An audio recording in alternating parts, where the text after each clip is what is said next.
Thank you, Mr. Speaker. Last Friday, the Health Secretary said that right from the start, we've tried to throw a protective ring around our care homes. That caused quite a reaction. Yesterday, it was flatly contradicted by the Chief Executive of Care England. He was giving evidence to the Health Select Committee, and he said we should have been focusing on care homes from the start. Despite that, this is his evidence, despite what is being said, there were cases of people who either didn't have a COVID status or were symptomatic who were discharged into our care homes. The government advice from the 2nd to the 15th of April was that, and I quote, negative tests are not required prior to transfers or admissions into care homes. What's protective about that? Prime Minister. Mr. Speaker, as he knows full well, of course he's right to draw attention to what has happened in our care homes, and we mourn the loss of every victim. But no one was discharged into a care home this year without the express authorisation of a clinician. And as I pointed out to him, who have the interests of those patients at heart, and as I said to him last week, which he doesn't seem to have remembered, actually the number of patients discharged from hospitals into care homes was 40% down in March on January. The guidance was changed to reflect the change in the epidemic, and that guidance was made available to care homes. And of course, since the Care Homes Action Plan began, we have seen a sharp reduction in the numbers of deaths in care homes, Mr. Speaker. And indeed, since I last stood before this House, the number of deaths in care homes has come down by 31%. And I think he should pay tribute to all those who have helped to fight that epidemic across the NHS and across our local services. Keir Starmer. Mr. Speaker, I think the Prime Minister rather missed the point. The question was whether people were tested going back into care homes. And the Chief Executive of Care England says that because they weren't, people who had no COVID-19 status or who were symptomatic were discharged into care homes. That's a very serious issue that requires an answer. Yesterday, the Chief Executive of Care England, in his evidence, was also asked when routine testing would start in care homes. This is the answer he gave yesterday. I think the short answer is that we've had the announcement, but what we haven't had is delivery, and we are not really clear when that will arrive. This is the Chief Executive of Care England in his evidence. Even the government's command paper, published last week and introduced by the Prime Minister to this House, says within it, the command paper, I'm quoting now, the Health Secretary says he's wrong, quoting the government's paper, every care home for the over 65s will have been offered testing for residents and staff by the 6th of June. That's from the Prime Minister's command paper. That's over 2 weeks away.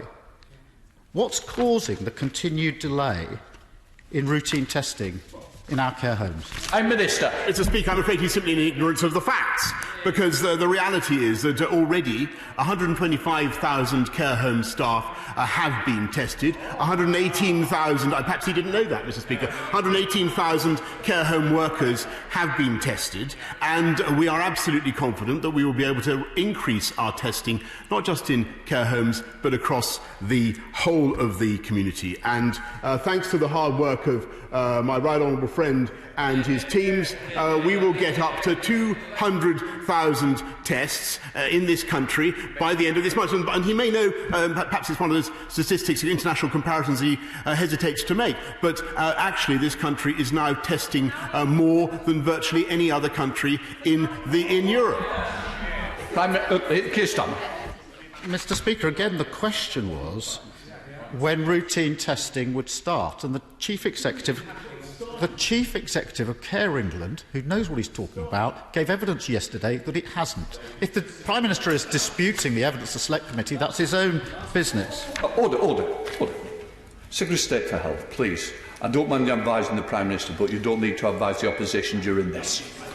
Do you want to lead the chamber? We're on maximum numbers. If you want to give way to somebody else, I'm more than happy. Keir Starmer. Mr. Speaker, and to assure the Prime Minister, I'm not expressing my own view. I'm putting to him the evidence of experts to committees yesterday. Testing, as referred to by the Prime Minister, that on its own is obviously not enough. What's needing is testing, tracing and isolation. At yesterday's press conference, the Deputy Chief Scientific Advisor said that we could draw particular lessons from Germany and South Korea, which have both had intensive testing and tracing. The number of COVID-19 deaths in Germany stands at around 8,000. In South Korea, it's under 300. In contrast, in the United Kingdom, despite 2 million tests having been carried out, there's been no effective tracing in place since March the 12th, when tracing was abandoned.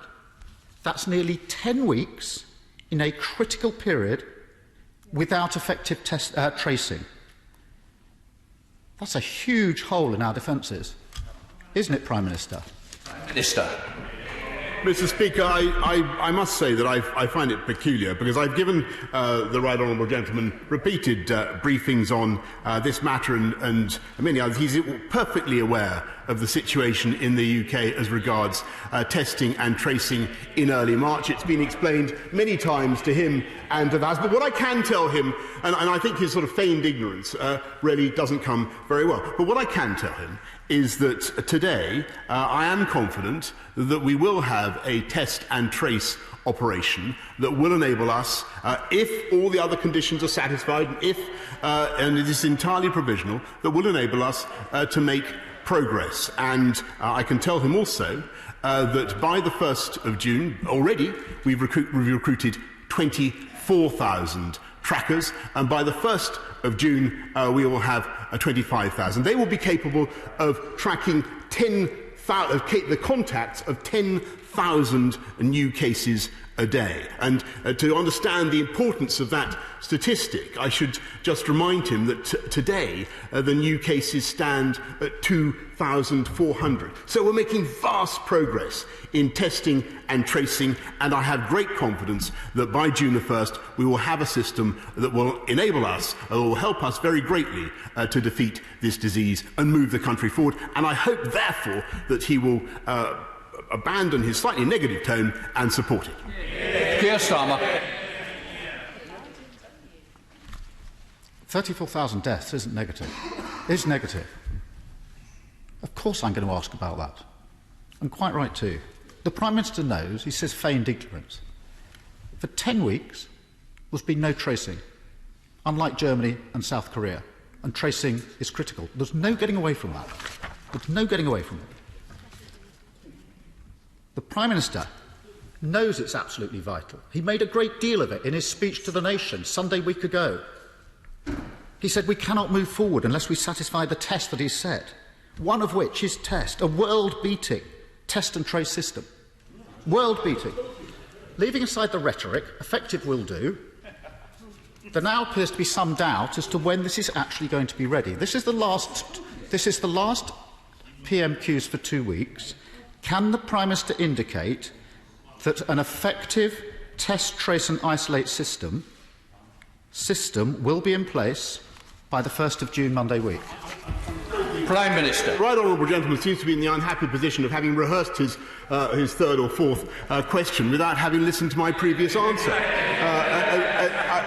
I've a brilliant forensic mind, though he doubtless is. What he has heard is that we have a growing confidence that we will have a test, track and trace operation that will be world-beating, and yes, it will be in place. It will be in place by June the 1st. And just to repeat the figure, since he's invited me to do so, there will be 25,000 trackers. They will be able to cope with 10,000 new cases a day. And that's very, very important, because currently new cases are running at about 2,500 a day. They'll be able to trace the contacts of those new cases and to stop the disease spreading. And what I hope very much is that, notwithstanding the occasional difficulty of these exchanges, and I totally appreciate the role that he has to fulfil, that he will support us as we go forward, that he will be positive about this test, track and trace operation, and that we can work together to use it to take our country forward. Because that is what I think the people of this country want to see. Keir Starmer. I'm very happy to work with the Prime Minister on that. He knows that from our previous exchanges. Mr Speaker, every Thursday we go out and clap for our carers. Many of them are risking their lives for the sakes of all of us. Does the Prime Minister think that it's right that care workers coming from abroad and working on our front line should have to pay a surcharge of hundreds, sometimes thousands of pounds to use the NHS themselves? Prime Minister. Well, Mr Speaker, I thought a great deal about this, and I do accept and I do understand the difficulties faced by our amazing NHS staff, and like him, I've been a personal beneficiary of people who've come from, carers who've come from abroad and frankly saved my life. So I know exactly the importance of what he says. But on the other hand, we must look at the realities that this is a great national service, it's a national institution, it needs funding, and those contributions actually help us to raise about £900 million, and it's very difficult in the current circumstances to find alternative sources. So with great respect to the point that he makes, I do think that that is the right way forward. Keir Starmer. Mr Speaker, I'm disappointed because the Prime Minister just knows how raw this is. The fee in question, the immigration health surcharge, is currently £400 a year. From October, that goes up to £624 a year. For a care worker on the national living wage, that will require working for 70 hours to pay off the fee. The Doctors' Association, a number of medical groups, wrote to the Home Secretary this week, and they set it out this way. At a time when we're mourning colleagues, your steadfast refusal to reconsider the deeply unfair immigration health surcharge is a gross insult to all of us who are serving this country at its time of greatest need. We agree, and Labour will table an amendment to the immigration bill to exempt NHS and care workers from this charge. Can I urge the Prime Minister to reconsider his view as we go through this crisis? Prime Minister. Mr Speaker, I've given my answer, but what I will say is that I think that it is important that we support our NHS and that we invest massively in our NHS, and this government, this One Nation government, Conservative government, is determined to invest more in our NHS at any time in modern memory. We've already begun that, and we will want to see our fantastic frontline workers paid properly, and that is, I think, the best way forward. I want to see our NHS staff paid properly, our NHS supported, and I want to continue our programme, not just of building 40 more hospitals, but recruiting 50,000 more nurses and investing hugely in our NHS. And I believe that will be warmly welcomed across the whole of our establishment of our fantastic NHS.